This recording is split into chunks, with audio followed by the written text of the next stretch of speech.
የዓለም አቀፍ የድፍድፍ ነዳጅ ዋጋ ከፍተኛ የሆነ የዋጋ ቅናሽ ማሳየቱ ተሰምቷል። ከዚህ ጋር ተያይዞ የወጡ አነጋጋሪ መረጃዎችን የምናደርሳችሁ ይሆናል። አየር መንገዱ ቢሊዮን ዶላሮች የወጡበት እልፍኝ እያሰራ ነው ተብሏል። በተያያዘም ለኤርፖርት ግንባታ በርካታ ቢሊዮን ዶላር ብድር ሊያገኝ መሆኑንም የምትሰሙት ይሆናል። ሁሉም ግብር ከፋይ ታማኝ ሆኖ ደረሰኝ መቁረጥ እስካልጀመረ ድረስ የገበያ ጥናት አይቀርም ተብሏል። አብራችሁን ስትቆዩ የምናደርሳችሁ ይሆናል። ኤለን መስክ በሰው ልጅ ታሪክ የመጀመሪያውን ከፍተኛ የተጣራ ሀብት ማስመዝገቡ የበርካቶችን ትኩረት ስቧል። ከብዙ ታዳጊ ሀገራት አጠቃላይ የሀገር ውስጥ ምርት በላይ ነውም ተብሏል። የምናጋራችሁ ሌላኛው ጉዳይ ነው። ጤና ይስጥልኝ የገበያ ቢዝነስ ተከታታዮቻችን፣ ምጣኔ ሀብታዊ እድገት ለማህበራዊ ዋስትናችን በማለት ተግቶ ከሚሰራው ገበያ ሚዲያ የዕለቱን አበይት የቢዝነስ ዜናዎች ይዘንላችሁ ቀርበናል። ከሀገር ውስጥ እንዲሁም ከውጭ የመራረጥናቸው አዳዲስና ወቅታዊ የቢዝነስ ዜናዎቻችንን እየተከታተላችሁ አብራችሁ እንድትቆዩ በመጋበዝ እኔ ቤተልሔም ሰለሞን አብሬያችሁ ቆይታ አደርጋለሁ። በየጊዜው አዳዲስ ቢዝነስ ነክ መረጃዎች እንዲደርሷችሁ ቻናሉን ሰብስክራይብ በማድረግ እንድትወዳጁን እየጋበዝኩ ወደ ዜናዎቹ አልፋለሁ።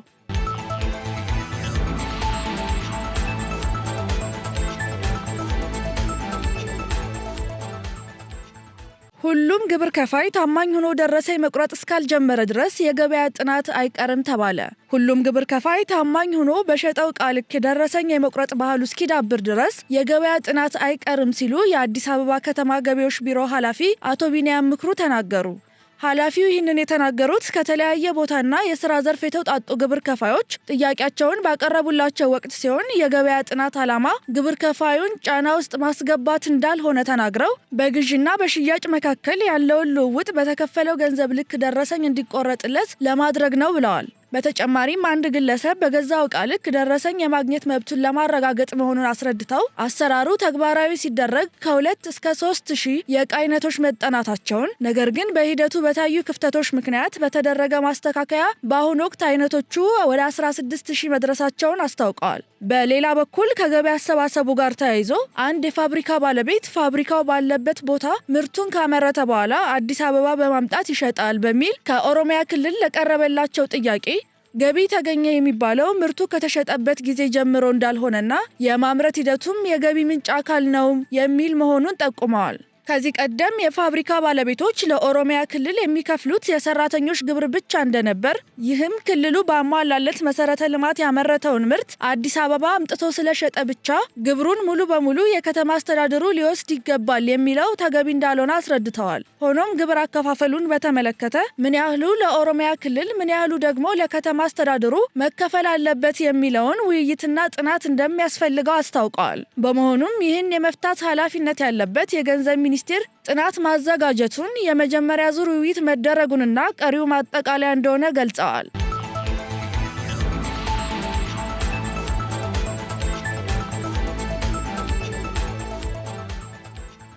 አየር መንገዱ ለፕሪሚየም ደንበኞቹ በርካታ ሚሊዮን ዶላር የወጣበት እልፍኝ እያሰራ ነው ተባለ።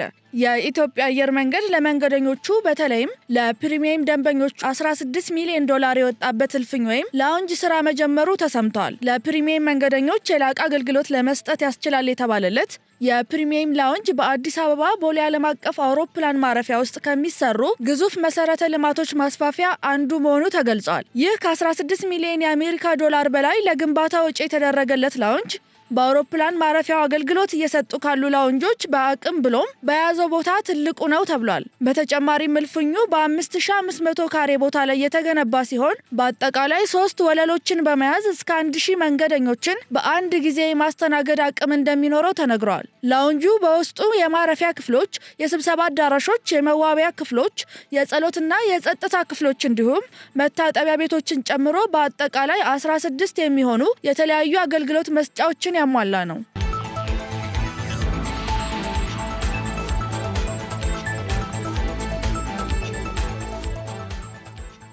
ብሔራዊ ባንክ ባካሄደው የውጭ ምንዛሬ ጨረታ ብቃቱን አሟልተው የተሳተፉ ባንኮች ቁጥር ቅናሽ ስለማሳየቱ ተሰማ።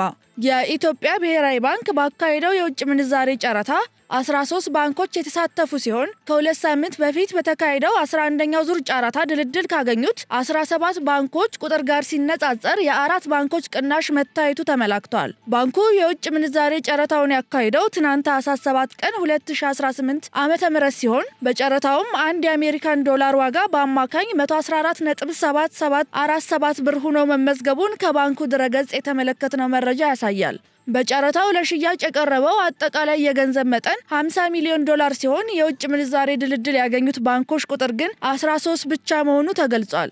ለዚህም በምክንያትነት የተጠቀሰው ዶላሩን በ154.7 ብር ለመግዛት ብቃቱን ያሟሉ ወይም ተቀባይነት ያለውን ዋጋ በማቅረብ ድልድል ያገኙት ባንኮች 13 ብቻ በመሆናቸው ነው። የኢትዮጵያ ብር የመግዛት አቅም በመጀመሪያው የሩብ ዓመት ውስጥ ብቻ በ8.1 በመቶ እንደተዳከመ የኢትዮጵያ ኢኮኖሚክ አሶሲዬሽን ባወጣው ሪፖርት መግለጹ ይታወቃል። ከዚህም ባሻገር በህዳር 23 ቀን 2018 በተካሄደው 11ኛው ዙር የውጭ ምንዛሬ ጨረታ ለአንድ የአሜሪካን ዶላር አማካይ የምንዛሬ ተመን ብር 154.39 ብር ሆኖ መመዝገቡ የሚታወስ ነው። ይህም ከሁለት ወራት በፊት በ9ኛው ዙር ጨረታ ከተመዘገበው አማካይ ተመን ጋር ሲነጻጸር የዶላር ዋጋው በከፍተኛ ሁኔታ በመጨመር የ11.72 በመቶ የምንዛሬ ተመን ጭማሪ ታይቷል።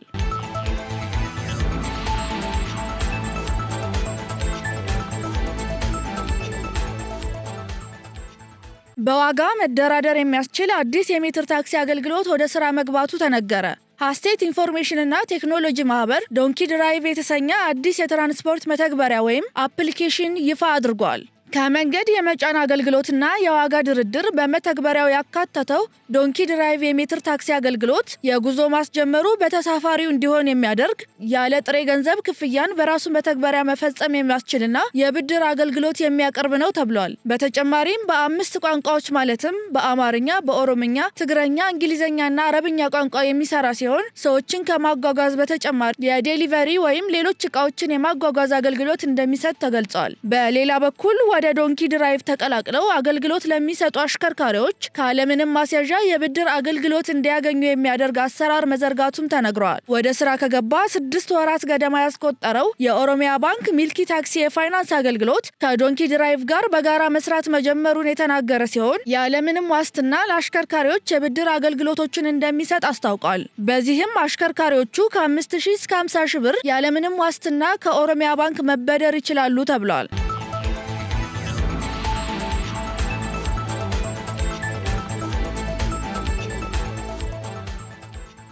ለቢሾፍቱ ኤርፖርት ግንባታ $6 ቢሊዮን ብድር ሊሰጥ ነው። ለቢሾፍቱ ዓለም አቀፍ ኤርፖርት ግንባታ ፕሮጀክት የተለያዩ የውጭ ፋይናንስ ተቋማት $6 ቢሊዮን ብድር ለማቅረብ ቃል መግባታቸው ተገለጸ።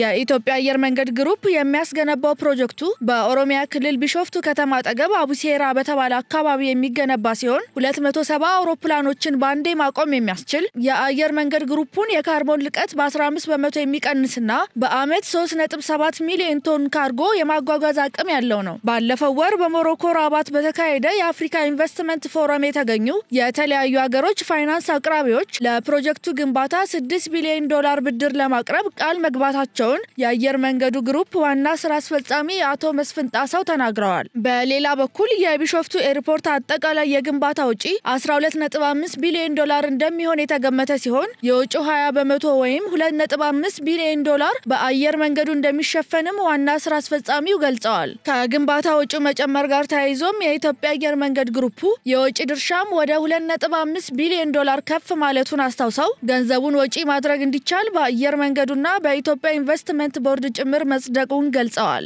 የኢትዮጵያ አየር መንገድ ግሩፕ አሜሪካውን KPMG የተባለ ዓለም አቀፍ የፋይናንስ አማካሪ ድርጅት በአቪዬሽን ሕግና በሕግ ማማከር አገልግሎት የሚታወቀውን ክላይድ ኤንድ ኮ የተሰኘ ኩባንያ የሕግ ጉዳዮች አማካሪ፣ የአፍሪካ ልማት ባንክን ዋነኛ የፋይናንስ አጋር አፈላላጊ እንዲሁም ዳር አልሃንድሽ ኮንሰልታንስ የተባለ ድርጅትን ደግሞ የቴክኒክ አማካሪዎችን አድርጎ መሾሙ ይታወሳል። ለዓለም አቀፍ ኤርፖርቱ ግንባታ ዝርዝር የፋይናንስ ሞዴልን ያካተቱ የፕሮጀክት መጀመሪያዎችን ያቀፉ ሰነዶች ብድር ማቅረብ ለሚችሉ አካላት መላኩን አየር መንገድ ግሩፕ ያስታወቀ ሲሆን የመጀመሪያ ምዕራፍ ግንባታውም እንደ አውሮፓውያን አቆጣጠር በ2030 ተጠናቆ በአመት 60 ሚሊዮን መንገደኞችን ያስተናግዳል ተብሎ እንደሚጠበቅ ገልጸዋል።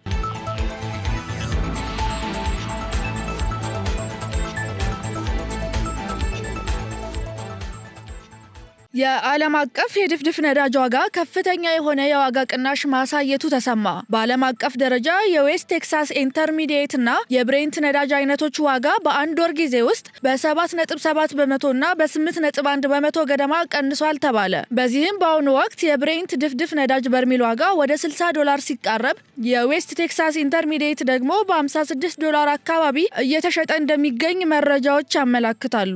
ለነዳጅ አይነቶቹ የዋጋ መውረድ በምክንያት ነት የተጠቀሰው ከኦፔክ አባል ሀገራትና አሜሪካን ጨምሮ ከሌሎች አምራቾች የሚቀርበው የነዳጅ አቅርቦት ከፍተኛ መሆን ነው። በተጨማሪም እንደ ቻይናና አሜሪካ ባሉ ትላልቅ ኢኮኖሚዎች የነዳጅ ፍላጎት እየቀነሰ መምጣቱም በዋጋው ላይ ጫና አሳድሯል የተባለ ሲሆን በዩክሬንና ሩሲያ መካከል የሰላም ስምምነት ይደረጋል በሚል ተስፋ የሩሲያ ነዳጁ ወደ ገበያ እንዲገባ በር የሚከፍት በመሆኑ የዋጋ ቅናሹን እንዳባባሰው ተገልጿል። በሌላ በኩል የዩኤስ ኢነርጂ መረጃ አስተዳደር እና ጄፒ ሞርጋን የተባሉ ተቋማት የነዳጅ ክምችት በሚቀጥሉ ወራት ሊጨምር ስለሚችል ዋጋው ከዚህ በላይ ሊቀንስ እንደሚችል መተንበያቸው ተሰምቷል።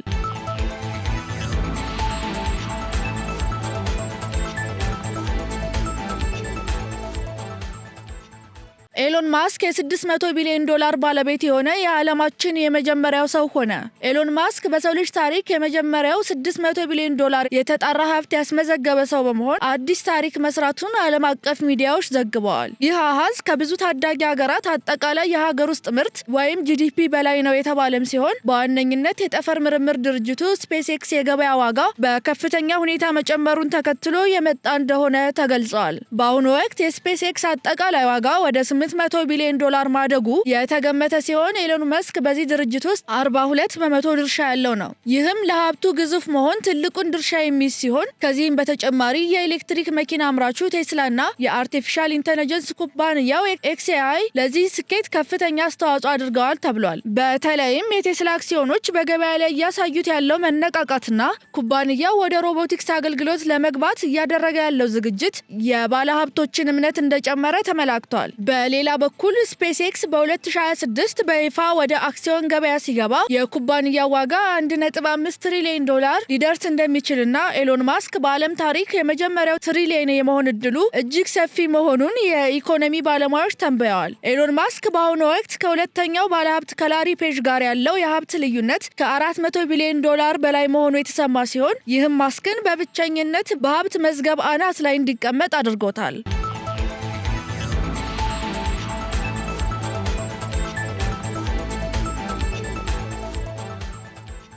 የተወደዳችሁ ተከታታዮቻችን የዕለቱ አበይት የቢዝነስ ዜና ዘገባዎቻችን የተከታተላችኋቸውን ይመስላሉ። አብራችሁን ስለቆያችሁ እያመሰገንን ገበያ ሚዲያን በመወዳጀት ከሌሎች ቀሪ ፕሮግራማችን ጋር አብራችሁ እንድትቆዩ እንጋብዛለን።